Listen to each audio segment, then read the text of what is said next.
Awesome so कैसे हैं आप सब।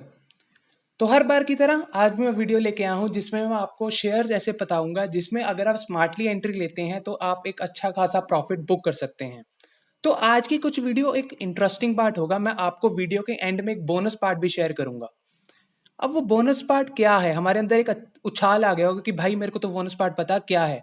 चलिए मैं आपको थोड़ा सा हिंट दे देता हूँ। वीडियो के एंड में मैं आपको वो शेयर बताऊंगा जिसका रिसेंटली डिविडेंड डिक्लेयर होने वाला है। जी हाँ दोस्तों, मैं आपको वो शेयर्स बताऊंगा जिसका अगर आप एक दिन पहले अगर वो शेयर आप बाय करते हैं तो आप उसका डिविडेंड लेने के लिए एलिजिबल हो जाते हैं। तो बनिए रहे मेरे साथ।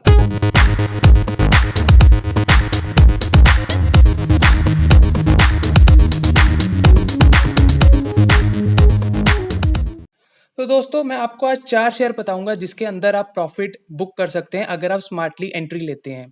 तो कल थर्सडे है, कल वैसे भी वीकली एक्सपायरी है निफ्टी और बैंक निफ्टी की। तो मेरी आपसे एडवाइस रहेगी कि आप स्मार्टली एंट्री लीजिए क्योंकि यहाँ पे कैश को लेके काफ़ी उछाल उठाव आपको देखने को मिलेगा। तो इस दौरान मार्केट में टारगेट्स अचीव करने में थोड़ी सी दिक्कत रहती है। तो मेरा आपसे यही एडवाइस रहेगी कि आप अपने जो टारगेट्स हैं वो थोड़े कम ही रखिए। अगर आप ज़्यादा पैसे इन्वेस्ट कर रहे हैं तो उसमें आप छोटी अमाउंट से ही एग्जिट कर जाएं।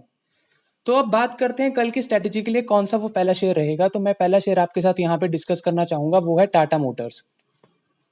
तो टाटा मोटर्स की अगर बात की जाए यहाँ पे, तो टाटा मोटर्स का यहाँ पे क्लोजिंग प्राइस 337.40 के आसपास देखने को मिल रहा है। तो यहाँ पे अगर इसकी सपोर्ट की बात की जाए तो यहाँ पे सपोर्ट इसका 334.50 के आसपास इसका सपोर्ट देखने को मिल रहा है।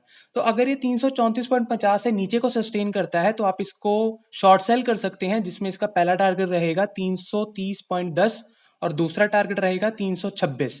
ये इसकी स्ट्रैटेजी रहेगी टाटा मोटर्स की शॉर्ट सेल के टाइम। यही अगर टाटा मोटर्स 338.80 से ऊपर सस्टेन करता है तो आप इसको बाय कर सकते हैं, जिसमें इसका पहला टारगेट रहेगा 341.20 पैसे और इसका दूसरा टारगेट रहेगा 343। तो ये हमारी टाटा मोटर्स की स्ट्रैटेजी रहेगी कल के लिए। इसमें आप स्मार्टली एंट्री लीजिए गाइस। मैं आपको फिर बता रहा हूँ, कल वीकली एक्सपायरी है तो अपने आप टारगेट उसके अकॉर्डिंग सेट करके रखिए। अब हम बात करते हैं वो दूसरे शेयर की जो मैंने स्टडी करके रखा हुआ है कल के लिए। तो कल के शेयर की हम बात करेंगे, वो है डीएलएफ। तो डीएलएफ का यहाँ पे अगर हम ग्राफ देखें तो एक अच्छा खासा हमें यहाँ पे एक राइज दिखने को मिल रहा है और फिर यहाँ पे हल्का सा एक डाउन ट्रेंड, देन अ ग्रीन कैंडल, देन अ रेड कैंडल, उसके बाद एक फिर रेड कैंडल हमें देखने को मिल रही है। तो यहाँ पे जो इसका क्लोजिंग प्राइस है वो 293.05 के आसपास देखने को मिल रहा है। तो उम्मीद है कि कल शायद ये डाउनवर्ड मूवमेंट दिखाएगा। तो अगर इसकी सपोर्ट की बात की जाए तो 292.30 पैसे के आसपास इसकी सपोर्ट है। तो अगर ये अपनी सपोर्ट से नीचे को रहता है तो आप इसको शॉर्ट सेल कर सकते हैं, जिसमें इसका पहला टारगेट रहेगा 287 और इसका दूसरा टारगेट रहेगा 282.40 पैसा। रेजिस्टेंस की बात की जाए तो यहाँ पे इसका रेजिस्टेंस कुछ लगभग 296.30 पैसे के आसपास इसका रेजिस्टेंस दिखने को मिल रहा है। तो अगर ये रेजिस्टेंस से ऊपर को रहता है तो आप इसको बाय कर सकते हैं, जिसमें इसका पहला टारगेट रहेगा 300.20 पैसा और इसका दूसरा टारगेट रहेगा 305.60 पैसा। तो ये हमारी स्ट्रैटेजी रहेगी डीएलएफ की कल के लिए। अब हम बात करते हैं वो तीसरे शेयर की जो मैंने कल के लिए स्टडी कर रखा है। तो तीसरा शेयर है भारत इलेक्ट्रॉनिक्स। भारत इलेक्ट्रॉनिक्स की अगर बात की जाए तो आप देख सकते हैं भारत इलेक्ट्रॉनिक्स में काफी बड़ी कैंडल बनी है लास्ट में जाके, और यही कैंडल जो बनी है वो 155.39 से लेके 168.50 तक गई है। तो कल जिसने भारत इलेक्ट्रॉनिक्स में एंट्री ली होगी उन्होंने डेफिनेटली एक अच्छा खासा प्रॉफिट बुक किया होगा। तो कल की स्ट्रेटेजी के लिए यहाँ पे अगर सपोर्ट की बात की जाए तो यहाँ पे सपोर्ट कहना गलत होगा क्योंकि यहाँ पे नियर सपोर्ट देखने को मिल रहा है। तो यहाँ पे इसका नियर सपोर्ट है 161.20 पैसा। तो अगर ये 161.20 पैसा से नीचे को सस्टेन करता है तो आप इसको शॉर्ट सेल कर सकते हैं, जिसमें इसका पहला टारगेट रहेगा 159 और इसका दूसरा टारगेट रहेगा 157.95 पैसा। और यही अगर इसके रेजिस्टेंस की बात की जाए तो यहाँ पे इसका रेजिस्टेंस 170.10 पैसे के आसपास निकलने को मिल रहा है। जैसे कि यहाँ पे मेरे को उम्मीद है कि कल ये अप मूवमेंट ही दिखाएगा, तो आप इसको बाय कर सकते हैं। जैसे इसका पहला टारगेट है 171.20 पैसा और इसका दूसरा टारगेट है 174। तो ये हमारी स्ट्रैटेजी रहेगी भारत इलेक्ट्रॉनिक्स की। गाइस अगर कोई चाहता है कि वो अपना अकाउंट खुलवाना चाहता है, डीमैट अकाउंट, वो भी फ्री में, तो मैंने डिस्क्रिप्शन में लिंक शेयर कर दिया है, वहां पे जाके फ्री ऑफ कॉस्ट अपना डीमैट अकाउंट खुलवा सकते हैं ग्रो ऐप के जरिए। और अगर आप मेरे लिंक के जरिए आप अपना डीमैट अकाउंट खुलवाते हैं तो आपको रेफरल के पॉइंट ऑफ व्यू से 100 रुपीज आपके ग्रो वॉलेट में ऑटोमेटिकली एड ऑन हो जाएंगे, और वो आप 100 रुपीज से आप इन्वेस्ट करना या ट्रेड करना स्टार्ट कर सकते हैं।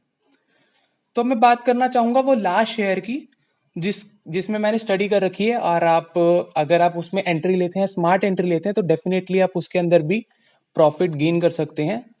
तो वो लास्ट शेयर है अशोक लीलैंड। अशोक लीलैंड की बात की जाए तो यहाँ पे आप चेक कर सकते हैं, यहाँ पे रेड कैंडल दिख रही है, तो यहाँ पे जो ग्राफ है वो 130.91 से यहाँ पे 116.40 के आसपास यहाँ पे गिरा, और लास्ट में क्लोज होते होते 119.10 पैसे के आसपास रह गया। तो काफी ज्यादा मोमेंटम हमें दिखने को मिली यहाँ पे। तो कल की अगर बात की जाए तो यहाँ पे बहुत ही क्लोज टारगेट है, तो अगर आप इसके अंदर एंट्री लेंगे तो काफी ज्यादा आपको यहाँ पे ऑब्जर्वेशन रखनी पड़ेगी, इसके बाद ही आप इसके अंदर एंट्री लीजिए। तो यहाँ पे इसका सपोर्ट कुछ निकल के आ रहा है 119.10 पैसा। जी हाँ दोस्तों, ये इसका सपोर्ट है, 119.10 पैसा इसका सपोर्ट रहेगा। और अगर ये सपोर्ट से नीचे को रहता है तो आप इसको शॉर्ट सेल कर सकते हैं, जिसमें इसका पहला टारगेट रहेगा 117.85 पैसा, और इसका दूसरा टारगेट रहेगा 115.50 पैसा। ये इसकी स्ट्रैटेजी रहेगी अशोक लीलैंड की सपोर्ट के टाइम पे। रेजिस्टेंस की बात की जाए तो इसका रेजिस्टेंस 119 के आसपास ही है, 119.10 पैसे इसका क्लोजिंग प्राइस है, लेकिन इसका रेजिस्टेंस की बात की जाए तो 119 ही इसकी रेजिस्टेंस है। और इसका पहला टारगेट रहेगा 120.20 पैसा, और दूसरा टारगेट रहेगा 122.35 पैसा। तो ये हमारी स्ट्रेटेजी रहेगी कल के स्टॉक्स के लिए। तो मेक श्योर आप स्टॉप लॉस लगा के रखें और आप लेवल्स के ऊपर ही ट्रेड करें। अब बात करते हैं बोनस पार्ट की, जिसका आप बेसब्री से इंतजार कर रहे थे। तो बोनस के लिए मैं आपको दो शेयर बताना चाहूंगा जिसका डिविडेंड मिलने वाला है, या मैं ये कहूं कि वो कंपनी डिविडेंड डिक्लेयर कर रही है। तो ये स्टॉक्स बताने से पहले मैं आपको एक टर्मिनोलॉजी बताऊंगा जो कि बहुत ज्यादा जरूरी है और आपको समझना बहुत ज्यादा जरूरी है। तो वो है ex dividend date. Ex dividend date का मतलब ये है कि अगर कंपनी की एक्स डिविडेंड डेट 24 तारीख है, इसका मतलब आप उस तारीख से पहले उस पर्टिकुलर कंपनी के शेयर आप बाय कर लेते हैं, तो आप उस पर्टिकुलर कंपनी के शेयर से डिविडेंड लेने के लिए एलिजिबल हो जाते हैं। तो ये एक्स डिविडेंड डेट है जो कि बहुत ज्यादा जरूरी है आपको समझना। तो वो पहला शेयर है H D F C AMC. तो एच डी एफ सी अगर एएमसी की बात की जाए तो यहाँ पे इसका एक्स डिविडेंड डेट है 29 जून। 29 जून इसका एक्स डिविडेंड डेट है, और इसका जो शेयर प्राइस, जो कंपनी शेयर प्राइस बता रही है वो है 34 रुपीज पर शेयर। जी हाँ दोस्तों, ये जो कंपनी है वो 34 रुपीज पर शेयर का डिविडेंड डिक्लेयर कर रही है, और इसकी एक्स डिविडेंड डेट है 29 जून। दूसरी कंपनी है सुप्रीम पेट्रोकेमिकल्स।